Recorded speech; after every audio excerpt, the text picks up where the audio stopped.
When Patricia arrived with a roaring convoy of motorcycles, their engines shattering the calm of the morning, she was convinced she'd finally broken me. She claimed it was all about enforcing community standards, dispatching her hired biker crew to corner me, intimidate me into submission, and make her victory undeniable. But Patricia didn't realize her power play would unravel her carefully orchestrated facade.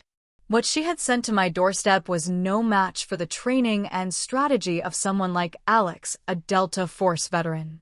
She thought she'd crush my resolve. Instead, she set the stage for her ultimate downfall. Patricia strutted onto my property like she owned it, stepping off her pristine motorcycle with her trademark clipboard and manufactured smirk. Her tailored leather jacket and glinting sunglasses screamed self-importance. I stood on my porch, calm and calculating, knowing she had no idea the storm she had just invited. She thought she'd crush my resolve with her hired gang.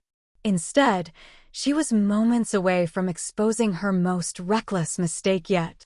I stood on my porch, calm and calculating, as their leader called out, "You going to come quietly, or do we have to make this ugly?" Patricia's smug voice chimed in, "Mike, I told you compliance is mandatory. You brought this on yourself." But she had no idea who she was dealing with. Not yet. It started when I parked 2 lots over. My truck deliberately nondescript. No identifiers that could give away who I was or why I was there. Every instinct hummed like it used to in Kandahar. Every muscle tight and ready. I wasn't here for a drink or a chat. I was here to see the people Patricia had hired. The muscle she thought would scare me off my land. And I'd planned every move meticulously. By the time 9:48 rolled around, the gang had started filtering out one by one. The leader, a towering man with a jagged scar on his cheek, stepped onto the patio first, cigarette dangling from his lips. His leather jacket bore the same flaming skull emblem, and he scanned the lot with the slow, deliberate pace of someone who thought he was untouchable. Another biker emerged next, wiry with a twitchy energy that betrayed his nerves. He flipped a crowbar in his hand, idly, while another leaned against his motorcycle, arms crossed, eyes shadowed beneath a worn cap. I'd seen their kind before, men who thought numbers meant strength and didn't know what they were up against when facing trained precision. Patricia herself was still inside. I could see her silhouette through the cracked blinds, standing in front of a table, gesturing animatedly at what looked like a map spread out in front of her. Her smugness practically radiated through the glass, even from a distance. I waited, silent, watching. By 10:13, the gang was back inside, and Patricia finally stepped out. Her designer leather jacket glinted under the dim patio lights, her clipboard tucked under her arm like it was a weapon. She scanned the lot once, her confidence unshaken, before strolling back toward her SUV. It wasn't just arrogance that kept her moving smoothly. It was a kind of belief that she was untouchable, that her power was absolute. I parked a mile away, my gear at the ready, and started mapping out my entry. Patricia wanted a war, and she was about to learn just what that meant. I slid into a shadowy booth in the corner, the perfect vantage point. The gang was gathered by a rusted trash can in the center of the room. A map sprawled across its dented lid. The leader of the bikers, the man with the jagged scar on his cheek, leaned over the map, pointing. "Here's the route," he said, his voice gravelly. "He makes a move, we cut him off. No damage, just pressure." Another biker, wiry and twitching like he was running on fumes, scoffed. "Why not just finish it?" "Patricia's nervous. You can see it." "And if he doesn't fold," one of them growled. Patricia's eyes narrowed. "Then we make him." I didn't flinch, didn't move, but I felt the shift. Patricia wasn't running this show. Not entirely. She was taking orders from someone higher up. Someone who wanted me to sweat but not bleed. Yet the doors swung open and in walked Mike Sullivan, the man I hadn't seen in years. The man I never wanted to see again. Mike didn't look in my direction, but another biker near the bar did. His eyes scanned the room once, twice, and lingered on my shadowy corner for a beat too long. I stood up calmly, leaving no trace of my presence behind as I slipped out the back door. Patricia might not have seen me, but I'd seen enough. When I returned home, the barn door was slightly ajar. Not broken into, just left open enough to unsettle me. I stepped inside to find the grim display. A crow hung upside down from the rafters, its neck twisted grotesquely. A message scrawled onto the stall door. "Still watching, soldier." The chill in the air was no accident. Below the crow sat a spent 7.62mm casing, clean and deliberate. They weren't bluffing anymore. They were making it personal. The HOA meeting hall was packed.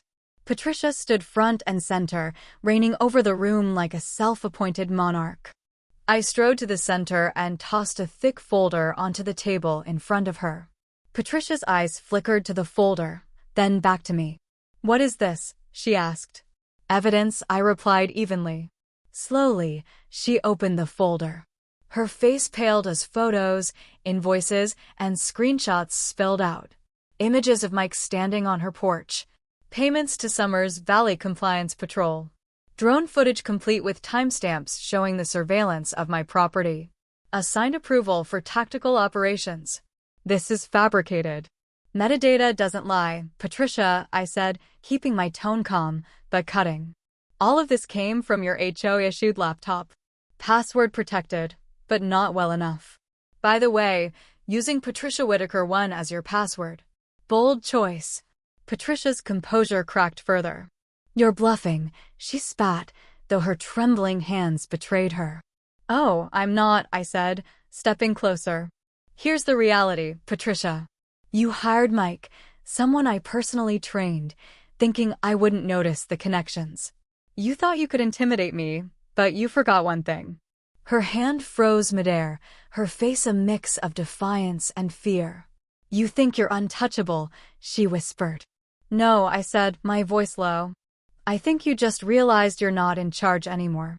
That's when the doors swung open and my brother, Sheriff Johnson, strode in, flanked by 2 deputies and a cybercrime officer holding a stack of paperwork. His uniform gleamed under the fluorescent lights, his badge catching every eye in the room. Patricia's voice cracked as she shrieked, "You can't be serious. He's your brother." "And that's why I didn't want to serve this myself," he said flatly, handing her a warrant. "You set me up," she screamed, her desperation finally breaking through. "No, Patricia," he replied calmly. "You set yourself up.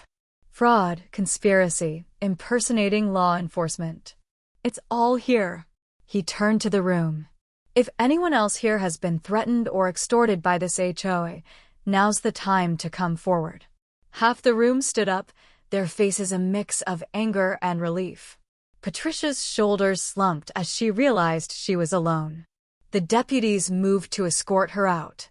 "You think this is over?" she hissed, turning back to glare at me, her voice dripping with venom.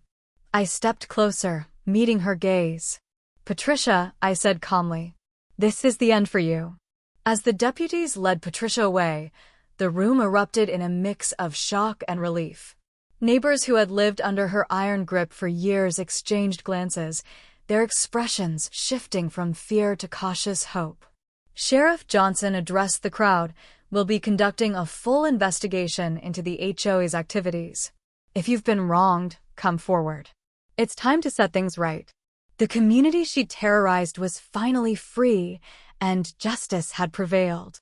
Patricia's reign of intimidation was over, her corrupt schemes exposed and dismantled. I walked out of the hall, back to my ranch, knowing I'd not only protected my land but also restored peace to Summers Valley.